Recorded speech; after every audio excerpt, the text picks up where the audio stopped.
Le mois d'Adar, Haman, qui était petit-fils de Amalek, il a décidé de détruire les Juifs. On va réfléchir un peu.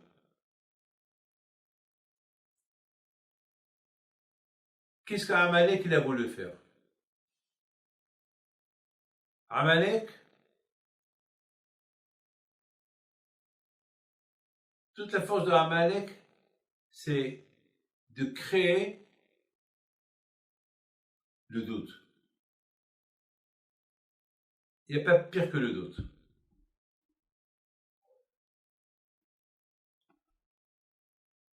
La première phrase que Hachem il a dit à Matan Torah, Anochi Hachem Elokecha, c'est moi Hachem votre Dieu.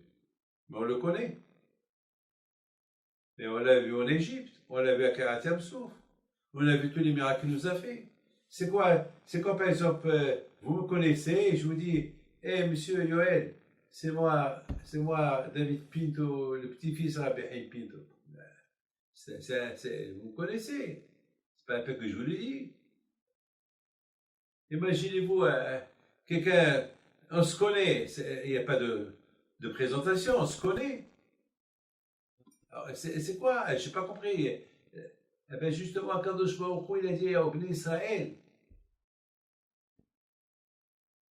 c'est vrai, vous m'avez vu en Égypte, vous avez vu tous les miracles que j'ai fait avec vous en Égypte, mais vous ne pouvez pas me connaître comme il le faut sans Torah. Il n'y a qu'à travers la Torah que vous pouvez me connaître davantage. C'est comme un chèque. Un chèque, même si le roi, il écrit un chèque, mais s'il n'est pas signé, le chèque n'a pas de valeur. Il faut la signature. Ou pas? Il faut la signature. Alors, les Bnei Israël, ils ont découvert Hachem en Égypte, ils ont découvert Hachem à la traversée de la mer. Mais la preuve que sans Torah, ils peuvent tomber, Amalek il est venu. Pourquoi Amalek il est venu leur faire la guerre? Parce qu'ils avaient des doutes. Pourquoi ils avaient des doutes? Ils ont dit à Moshe Rabbeinu, Moshe, on a soif. Moshe, on a soif. Où il est Hachem? Est-ce qu'Hachem il est avec nous? Comment est-ce qu'Hachem il est avec vous? Mais vous êtes des fous, quoi. Avec tout ce que vous avez fait Hachem, vous dites, est-ce qu'Hachem il est avec nous? C'est comme si ton père et ta mère, ils font avec toi du bien du matin au soir, et après, ils te donnent tout ce que tu veux, et après, tu leur dis, attends, est-ce que, papa, maman, est-ce que vous m'aimez? Est-ce que vous êtes là? Mais attends, avec tout ce qu'il faut pour vous, le lit prêt, le repas prêt, l'argent de poche, attends, c'est comme mon fils, c'est comme mes enfants, ils viennent me dire, papa, vraiment, est-ce que tu es notre père? Comment avec tout ce que je fais pour vous, vous me donnez, je suis votre père, c'est pas normal. Am Israël, ils ont dit à Moshe, Hayesh Hashem bekerbenu im aïm. Est-ce que Hashem il est avec nous ou pas? Comment tu dis ça? Vous êtes fous.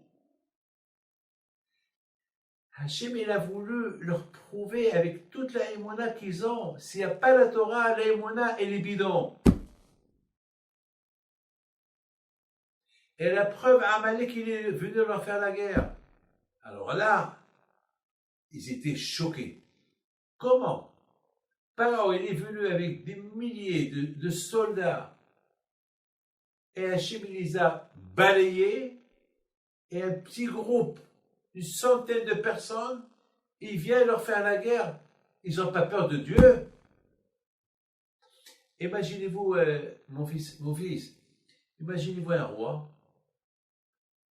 très connu. Imaginez-vous Jules César ou Napoléon. Des rois très connus. Après une bataille, il rentre à Rome, l'autre il rentre à Paris, Hoche, les Champs-Élysées, et l'autre, aïe, César. Imaginez-vous avec tout le kavod, Napoléon, ou à Paris, et comment il s'appelle, Jules César à Rome. il y a un qui prend une tomate, il la jette sur lui. Ou un œuf. Ou des œufs. Un panier d'œufs, il les jette sur lui, il se salit. Qu'est-ce qu'ils vont lui faire? Ils vont le tuer. Ils vont le tuer. Attends, c'est au moment que tout le monde, au moment de la joie du roi, que tout le monde il le réclame comme roi, il y a un qui casse tout. Ça casse. Une fois, j'étais en train de donner un cours de Torah, un cours très fort, et les gens, ils étaient comme ça. Je voyais les gens, ils avalaient les paroles. Et soudainement, il y a un monsieur parmi les qui était là-bas, il a poussé un cri, il a dit, oh, on a ras-le-bol d'écouter toutes ces choses-là. Ça casse. Bon, bien sûr, tout le monde a fait taire. Et après même, il a commencé à parler. Il était un peu fou. Mais ça casse. C'est ce qu'il a fait à Amalek. Il a cassé l'honneur d'Hachem. Au moment que le monde entier, il réclamait Hachem, il est venu à Amalek, il a tout cassé. Il a refroidi la Emouna. Mais qui est la cause de Amalek? Les Juifs. Parce qu'après tout ce que les Juifs ils ont vu de la Kadosh Baruch Hu, ils devaient continuer leur préparation pour se préparer pour Matan Torah. Et eux, ils se sont un peu relâchés. Et lorsqu'on se relâche, il y a le doute qui vient. Donc la guerre contre Amalek, toutes les générations.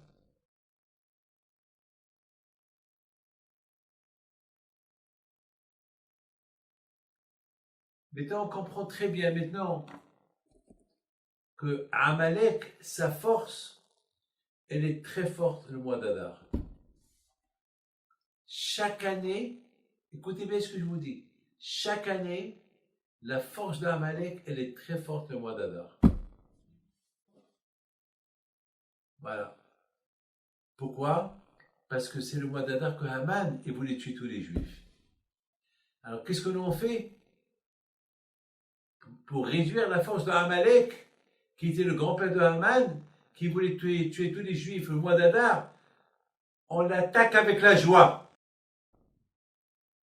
Mais quelle joie? Laïhodim, haïta ora, vesimha, vesason bikar.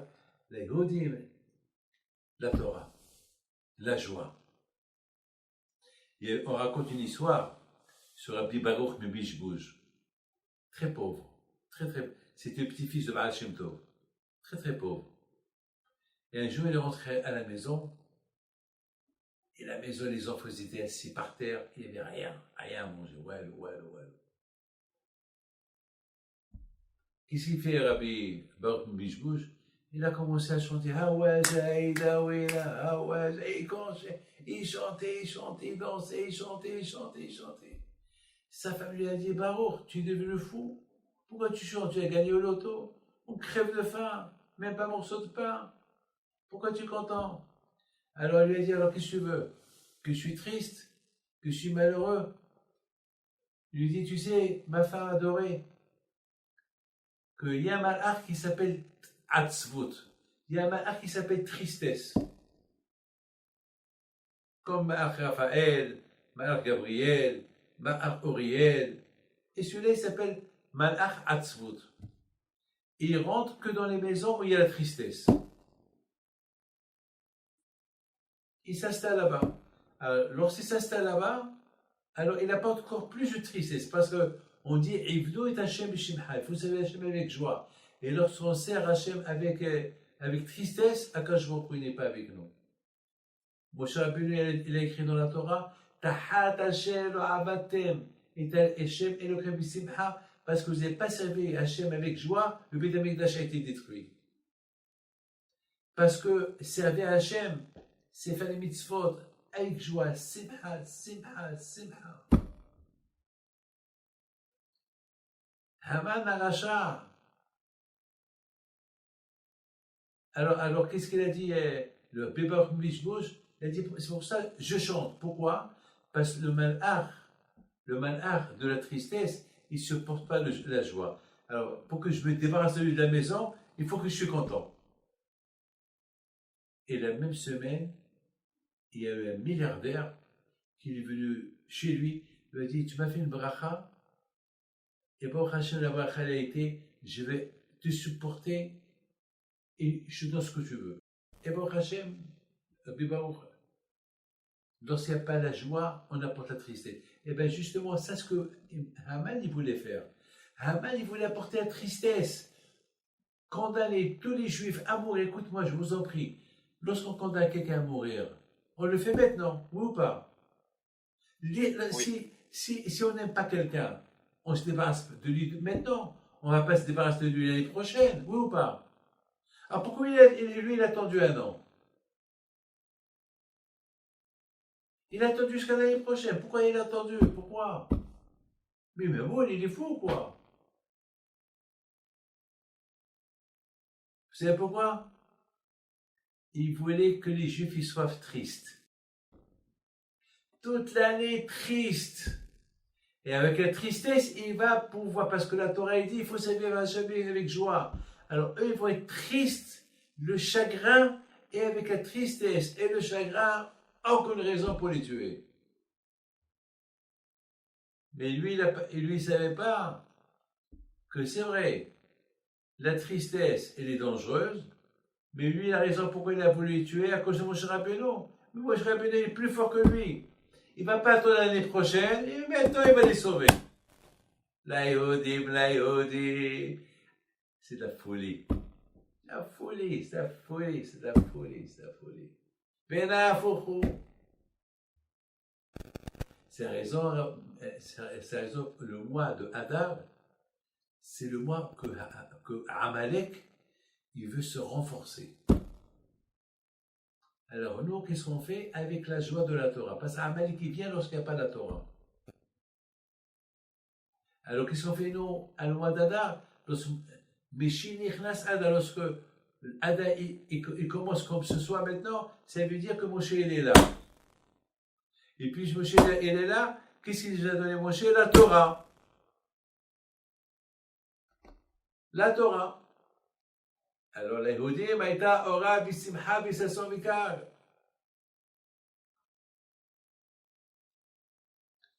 Et Baruch Hashem, lorsque le mois de Hadar il arrive, on augmente la joie, et puis ça fait qu'il n'y a pas de doute. Donc on a gagné deux. On a gagné et Amalek et on a gagné Haman. Et on a gagné la joie. Servir Hachem avec joie. Vous savez, je vais te dire une chose. Vous savez, lorsque un homme, il suspecte sa femme si elle a trompé ou pas.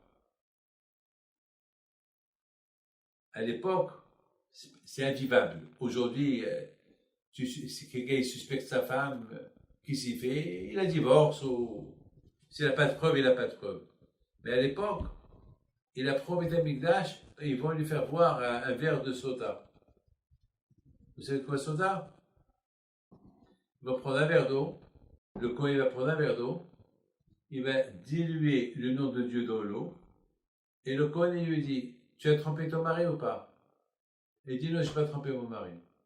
Jure. Elle va jurer. Alors tu vas voir ce verre-là. Si tu as trompé ton mari, tu vas mourir. Tu n'as pas trompé ton mari, tu auras des beaux enfants.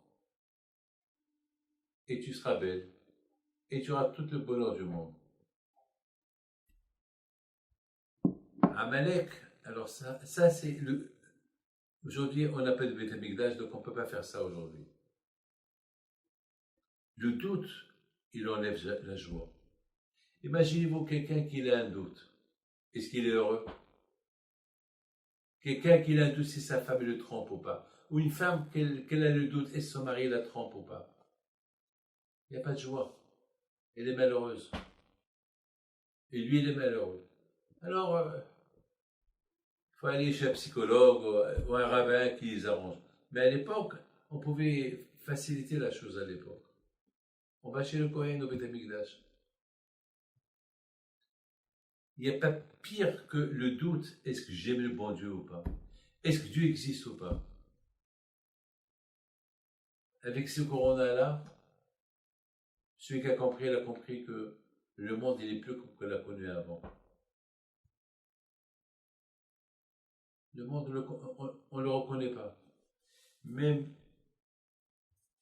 je parle avec tout le monde, ils ne comprennent pas. C'est un monde qui a complètement changé. Nous qu'on aimait les sorties, on est coincé à la maison.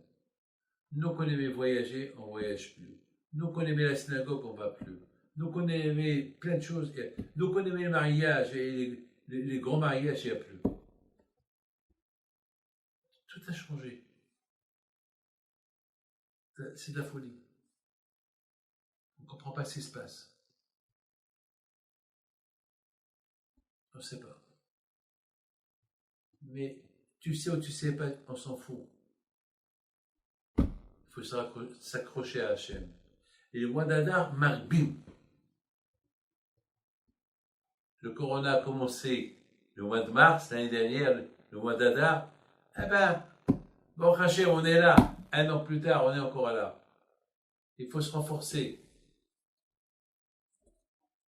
Amalek, c'est le doute.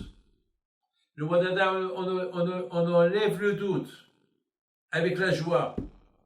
Lorsque quelqu'un qui a la joie, il n'a pas de doute, oui ou pas?